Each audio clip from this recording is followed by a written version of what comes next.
cigarette and a voodoo doll. I'm trying to stay right with the Lord, you know. I'm settling for a nerd rope and a Diet Coke. And that was somebody on Instagram talking about just the situation in general in the world right now. Joining us live in studio is Congressman John Rutherford. Thank you so much for joining us in studio on In-Depth this morning. Good to be with you, Christine. So a lot going on, and I don't know that at any point, at least in my lifetime, there has been so much in the news cycle, not just from a news perspective, but from a political perspective. I'm sure you're feeling it. It is. It's there are a lot of balls in the air right now, and it's really a shame because there's over 100,000 federal workers who are not being paid, and that's as a result of the Senate Democrats not passing the appropriations bill, the bipartisan appropriations bill that we passed out of the House back in I think October, November. And so that we're into the I think 51st day about of this Schumer shutdown, and I call it the Schumer shutdown because you know, we need 7 Democrats to vote with Senator Thune in the Senate because. And people say, Christine, this is something people have to understand. They say, well, the Republicans control the House, the Senate, and the White House. Well, in the Senate, that's not entirely true because we have to get 60 votes to do anything. And they only have 53 Republicans. So you've got to get 7 Democrats to go along. And they have simply refused, and they shut down the government to try and get ICE reforms that, you know, half the reforms we've already agreed to. And so I think it's a shame that, you know, we have had so many people go without paychecks. But President Trump, using his executive authority, has brought the money over from the One Big Beautiful Bill that we appropriated. So it's been appropriated by Congress. And he is now moving that to use it to pay TSA workers. But the other agencies that are still closed, listen to this. You still have the Coast Guard, FEMA, CISA, the Cyber Information, and then also the U.S. Secret Service. So why is the Coast Guard not getting paid if they're part of the U.S. military? No, they're part of DHS. Coast Guard is part of DHS. Yeah, their appropriation is under DHS. Okay, so people hear TSA agents are getting their paycheck and they think everything is good with the world, and you're saying that that is not the case. That is not the case. So, and it's all members of the Coast Guard, not just civilian government. Yeah, that's everybody. Okay, interesting.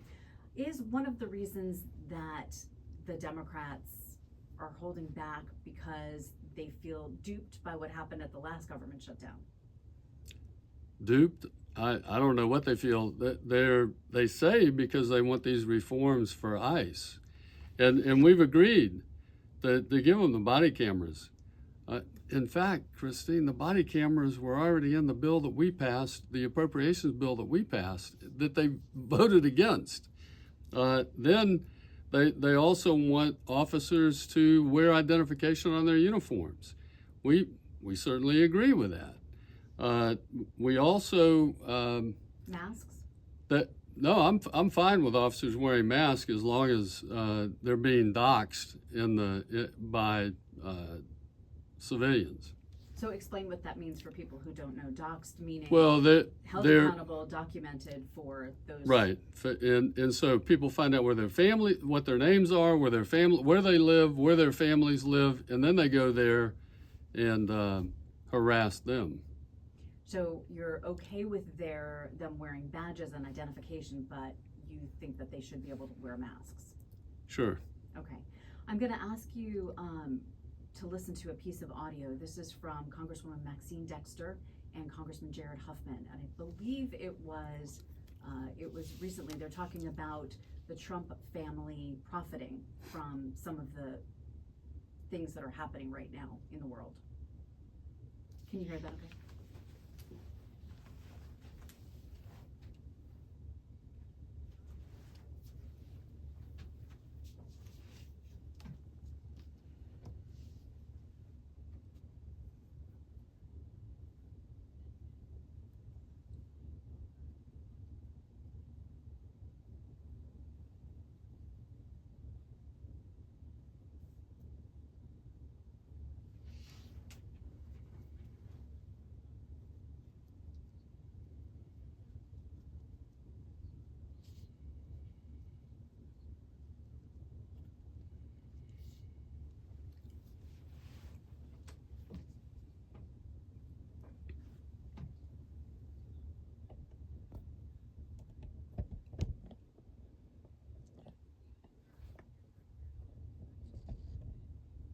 And obviously that was on social media. It was done to members of the public and addressing members of the public. What would your response to something like that be? Well, I think you certainly, oversight should look at issues like that. Just like Hunter Biden selling paintings for millions of dollars, and he paints like a child. You know, I mean, I'm no art critic. Have you seen? I'm no art critic, but have you seen George Bush's art? It's actually really amazing. Yeah, well, So you're saying Hunter is Biden no is George not Bush. In so many ways. Yeah. So you're saying that the oversight is good, but why are Republicans not asking those questions? It does seem like the Trump family and others who are involved are getting a pass on some of these issues, you know, that, and they're profiting. Many can say they're profiting from the situation in Iran right now. Look, I disagree with that. These are businessmen and women who are doing business all over the globe. And so unless there's some quid pro quo that they can point to, I see no problem. Okay. What is your message to the men and women, especially in Jacksonville area, who are heading out, have headed out to the Middle East to support the efforts there? Yeah, listen, I want them to know that the United States Congress, especially in the House, the Republicans stand firmly behind them. We want to give them every tool that we can. That's why we passed a major increase in our defense budget for 26. We are even looking at 1.5 trillion for next year. Now, we're expecting a supplemental that's going to come about 200 billion, somewhere in the $200 billion range. We'll probably, and that money is actually to help us restock those munitions that have been used in the Iranian war up to this point. So one of the comments, we've gotten many comments, both pro and con, not just the war, but also this show. But one of the comments that I got yesterday was from a military member who said, my father said during the Iraq war, they had a name to write on the missiles. We don't have a name to write on the missiles. We don't have a cause to write on the missiles. I don't know why I'm going. I'm serving in my father's footsteps, and I have no idea why I'm headed to the Middle East. Well, I would say there's about 13 names that they could have written on those bombs so far, starting with Khomeini and the others that we've now taken out. This war has been going on for 47 years. So why do we decide now to get involved? Well, because, and that's a great question, Christine, why did we get involved now? And the intelligence will tell you that Iran was building 100 ballistic missiles a month. Their plan was to create such a conventional weapon shield that they could then project over into the Middle East countries like Kuwait, Dubai, UAE, Qatar, and destroy the beautiful cities that they have built, make them look like Gaza. And so that they were well on their way to making those munitions that, you know, they told us they only had a 2,000 kilometer range. it's 4,000. And we know that because they attacked Diego Garcia. And so we had to go in and remove that conventional war capability that they were building up, destroy which is why a first strike was so important as well, Christine, because we couldn't allow them to launch on all of those Middle Eastern countries who have built beautiful cities. The largest building in the world is there in the Middle East now. And so we have to protect that. And I can tell you, I was on a CODEL in October of 24. Can you tell our listeners what that is? Congressional delegation, I'm sorry. And we went to Saudi Arabia. We went to Egypt. We went to Jordan. Every one of these Arab countries told us Iran must be stopped. And because they understand where it's going and the threat that they pose to those other countries in the Middle East. And now we know that they also pose a tremendous threat to most of Europe because of the range that those ballistic missiles have. Excuse me. And they were building 100 of those a month. Just think if we had waited a year, 1,200 more of those to shoot at us. You mentioned Diego Garcia, and for those who don't know, Diego Garcia was that UK-US base that was fired upon. Right.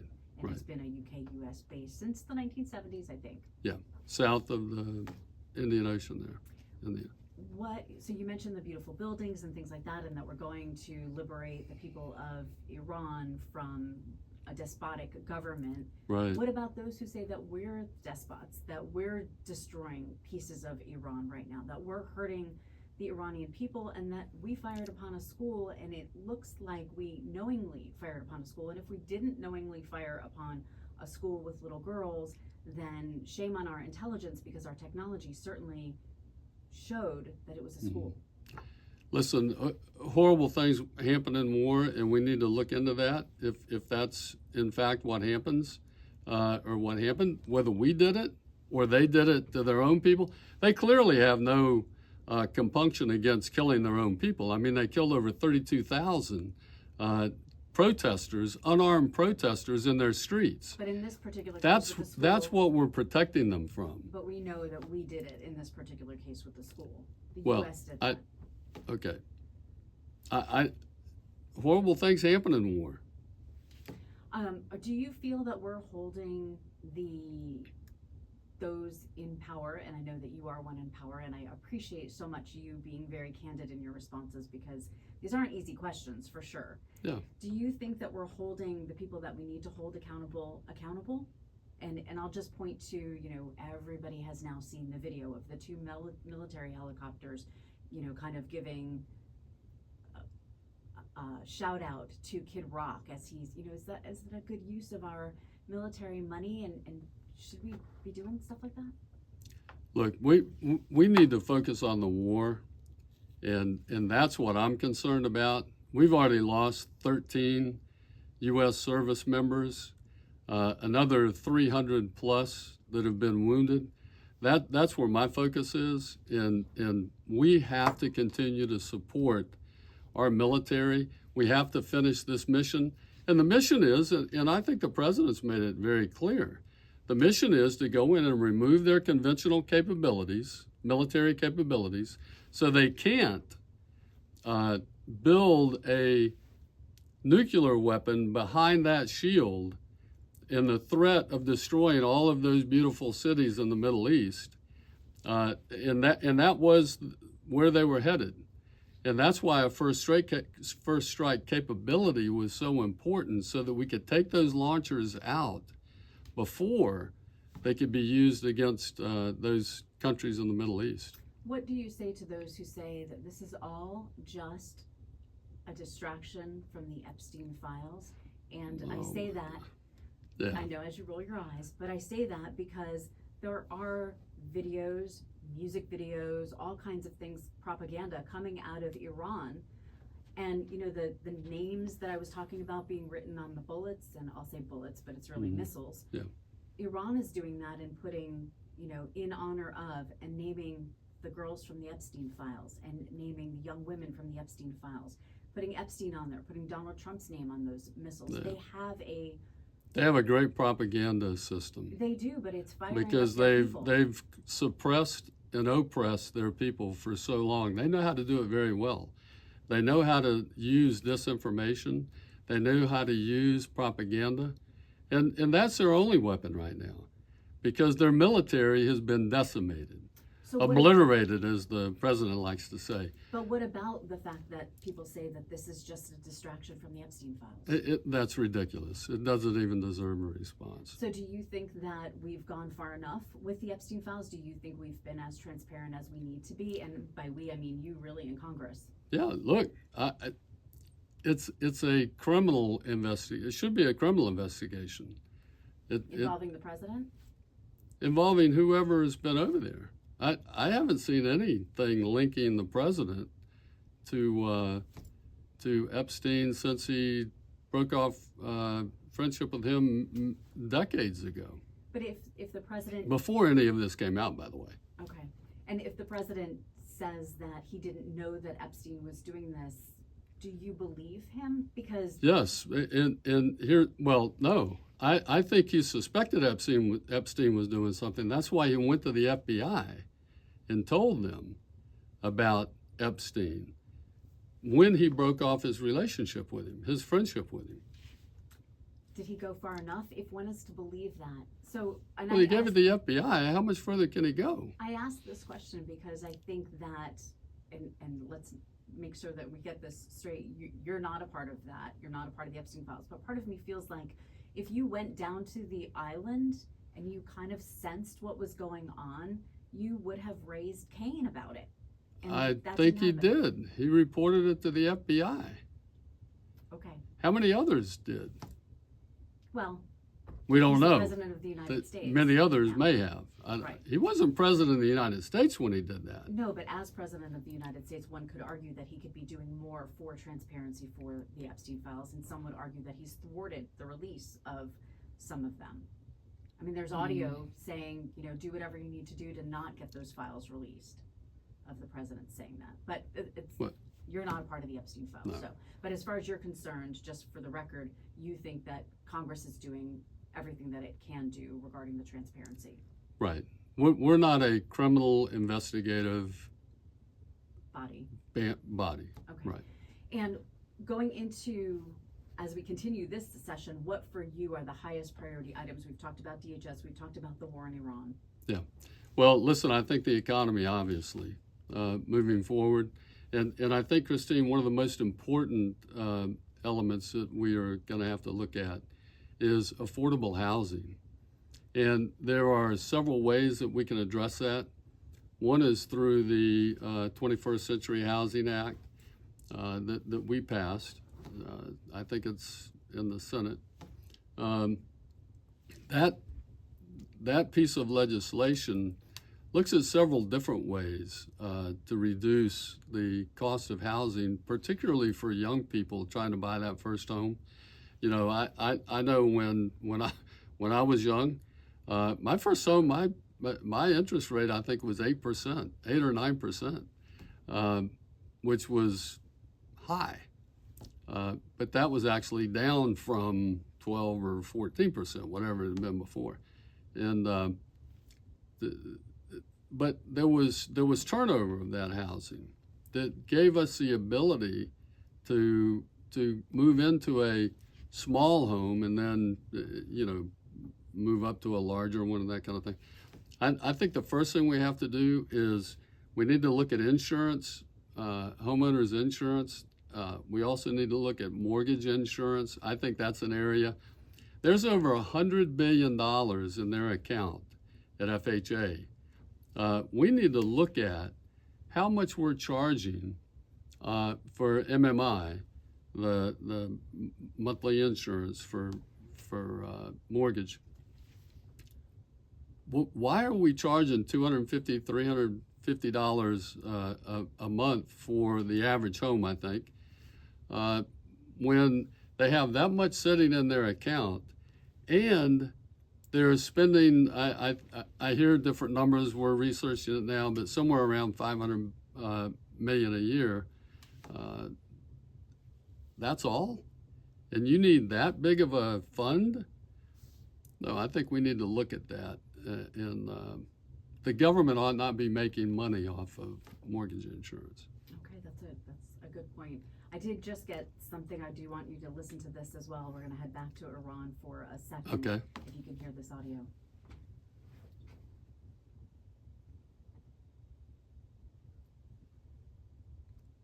Who? AIPAC? Oh.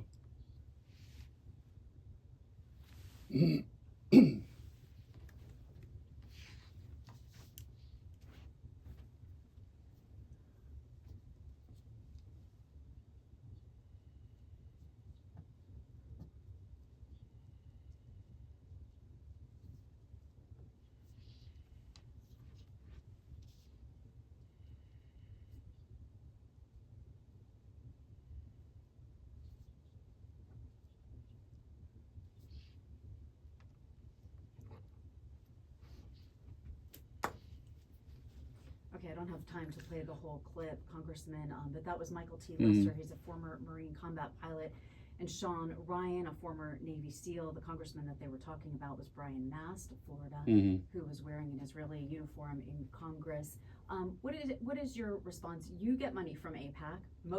Most members of Congress get money from AIPAC. Right. How does that not cloud your judgment? Well, I get money from a lot of different organizations, and it doesn't cloud my judgment. Here's the point to his question, though. Why?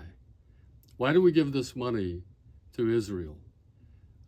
Because, number one, most of that money that we give to Israel is spent in America on research and development for weapons, whether it's David Sling, the Iron Dome, whatever the different missile systems that they built. We are the benefactor of a lot of that research and development that they are doing as an ally of ours. And for example, the tunneling technology that they have developed, we've used at our southern border a lot to uncover drug cartels moving massive amounts of drugs into our country, killing over 100,000 of our young people every year. 100,000.